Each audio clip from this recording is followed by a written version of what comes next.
Salut la team, j'espère que vous allez bien. Bon allez, aujourd'hui petite astuce au niveau des antivols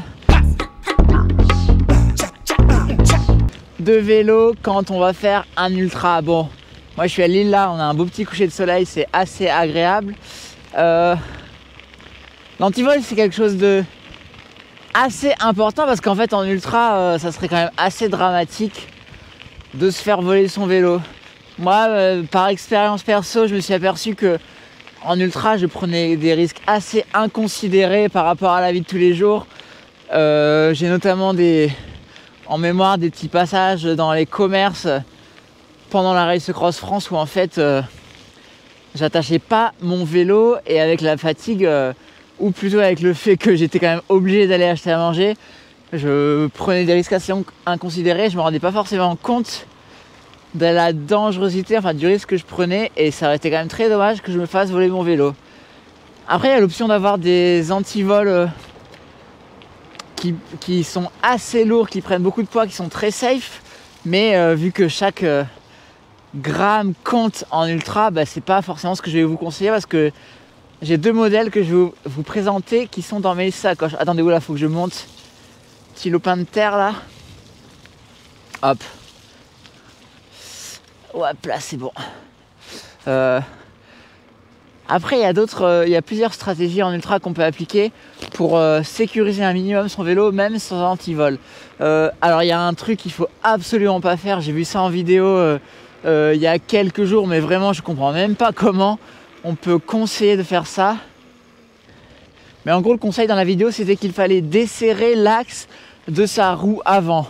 Non, mais alors, c'est absolument délirant de conseiller de faire ça parce que moi, je vais vous dire, tellement tête en l'air que je suis, en plus avec la fatigue, etc., et l'envie de repartir vite, je vais clairement repartir avec l'axe de la roue avant desserré. Et là, les répercussions, elles peuvent vraiment être dramatiques. Donc surtout, ne faites pas ça. Deuxième conseil, alors moi, je ne peux pas l'appliquer parce que je suis en single speed, mais c'est de mettre la chaîne sur la vitesse la plus facile tout à gauche.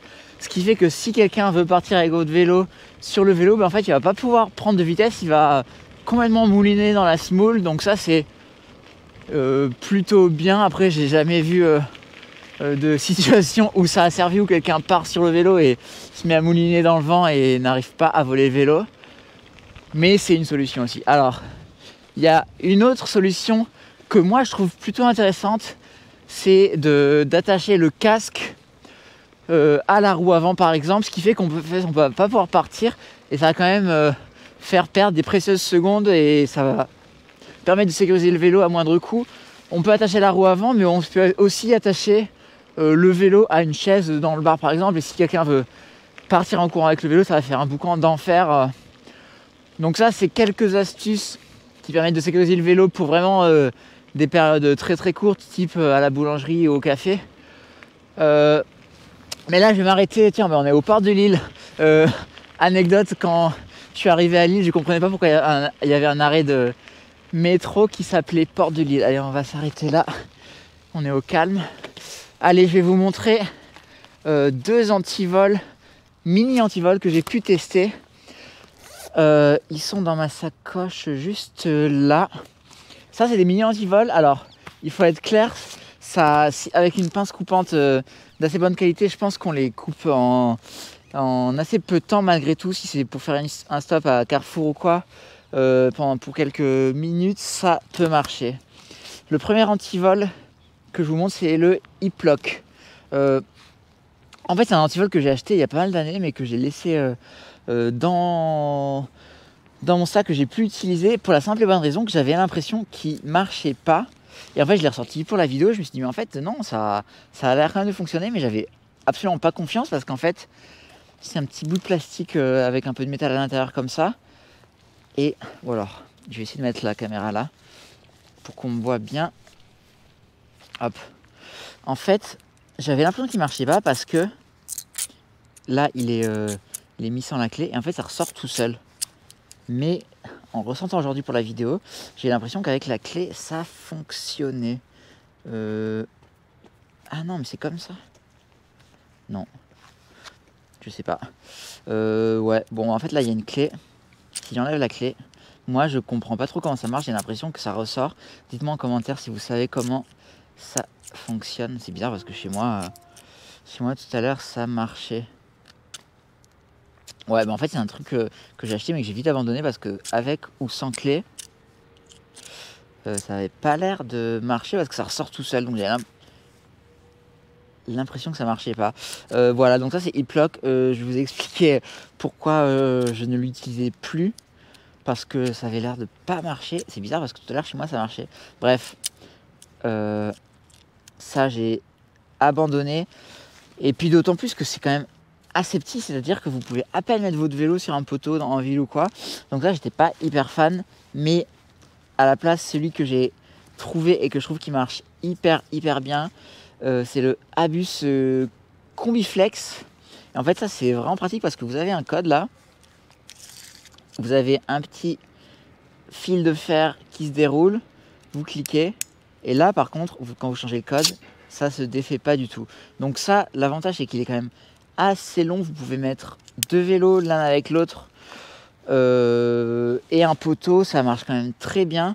Comme je vous disais, c'est un fil qui est quand même très fin, du coup clairement avec la moindre pince coupante, on le coupe. Malgré tout, ça permet de sécuriser le vélo pour vos petits achats lors d'ultra, et il est quand même très léger, il rentre assez facilement dans la sacoche. C'est pour ça que moi maintenant dans chaque ultra je réfléchis même plus, et comme je vous disais, je trouve ça quand même assez fou que j'ai fait plusieurs races cross France, des longues courses sans avoir un minimum de sécurité, en laissant mon vélo pas attaché comme ça quand j'allais faire les courses. Il s'est rien passé. J'ai eu la chance, je me suis pas fait voler le vélo, mais on sait jamais. Tiens, je pensais à des petites anecdotes. J'ai entendu sur des courses un petit peu connues que des personnes s'étaient fait voler leur vélo pendant le sommeil. Et en fait, c'est vrai qu'en ultra, on a quand on dort, on est tellement fatigué, on a le sommeil tellement lourd qu'en fait, même si quelqu'un se met à prendre votre vélo, s'il n'est pas un minimum fixé à côté de vous, vous pouvez pas vous en rendre compte. Donc vraiment, ça peut être assez terrible de se réveiller, de plus avoir de vélo. En plus, sur le vélo, on a vraiment toute sa vie. Donc voilà, c'est des petites astuces qui permettent de sécuriser le vélo un minimum quand vous allez faire vos courses en ultra. Et je vous ai montré la sacoche là juste maintenant. Dites-moi si ça vous intéresse que je vous fasse une vidéo pour vous présenter. Bref, dites-moi si ça vous intéresse que je vous fasse une petite vidéo pour vous présenter le kit de sacoche. Spoiler, c'est fait par Marion et Quentin. Il y a une sacoche intégrale, une sacoche top tube et 2 foot pouch. J'en suis hyper content. Si ça vous intéresse que je vous montre un peu comment elle fonctionne, dites-le moi en commentaire. D'autant plus qu'il y a une petite surprise à l'intérieur des sacoches que j'ai hâte de vous montrer. J'ai pas encore pris le temps de faire une vidéo. Bon les amis, n'hésitez pas, abonnez-vous vu que c'est le tout début de ma nouvelle chaîne. J'ai quand même un petit peu besoin de votre soutien. Et surtout, dites-moi en commentaire s'il y a des sujets qui vous intéressent. Je les aborderai dans une prochaine vidéo. Allez, ciao, bonne soirée.